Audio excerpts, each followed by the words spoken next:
میخوام براتون از یه اتفاق عجیب و ترسناک که برام افتاد تعریف کنم. تازه به مدرسه جدید منتقل شده بودم. یه مدرسه قدیمی با راهروهای بلند و کلاسایی که یه بوی خاصی داشتن.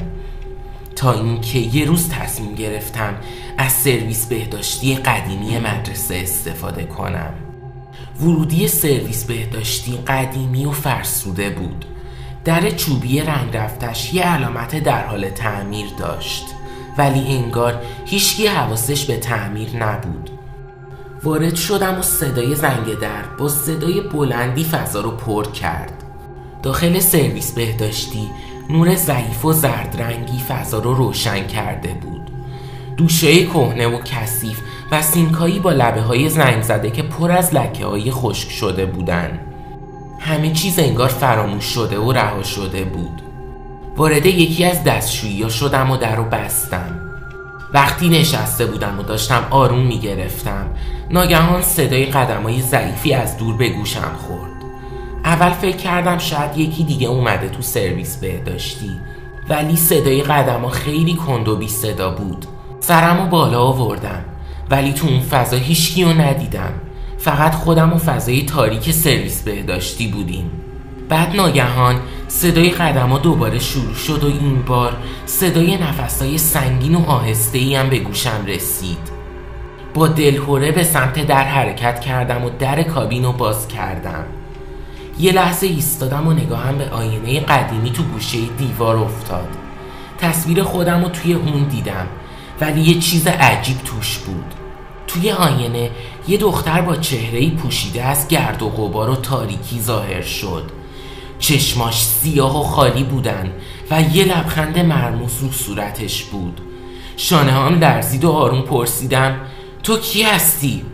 دختر توی آینه نگاهشو برگردوند و آروم گفت اریل. قلبم به شدت تندتر زد. من داستانایی درباره اریل شنیده بودم. دختری که سالا پیش توی همون سرویس بهداشتی به طور غم‌انگیزی خودکشی کرده بود.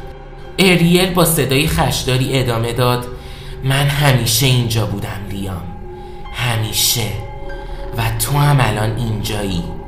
با ترس به عقب برگشتم، ولی هر قدمی که به جلو برمی داشتم احساس می کردم فضای دور و برم تنگتر میشه.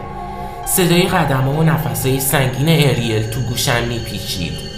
اریل تو آینه خیره شد و گفت نمیخوای بذاری من تنها باشم؟ نه. سعی کردم از سرویس بهداشتی بیرون برم، ولی در به شدت بسته شده بود. هر کاری میکردم انگار هیچ راهی برای فرار از اونجا وجود نداشت. اریل از آینه بیرون اومد. سایش تاریک و سنگین بود. چشماش هنوز خالی و سیاه بودن و لبخندش به لباش چسبیده بود. گفت تو مثل من میشی لیام، مثل من. دیگه نمیتونستم نفس بکشم. احساس کردم یه لحظه همه چی داره به تاریکی فرو میره، ولی تو یه لحظه عجیب در سرویس بهداشتی ناگهان باز شد و یه نفر از بیرون وارد شد. منم سری خودم رو از سرویس بهداشتی بیرون کشیدم. شانس آوردم. هنوز صدای اریل تو گوشم میپیچید تو نمیتونی فرار کنی.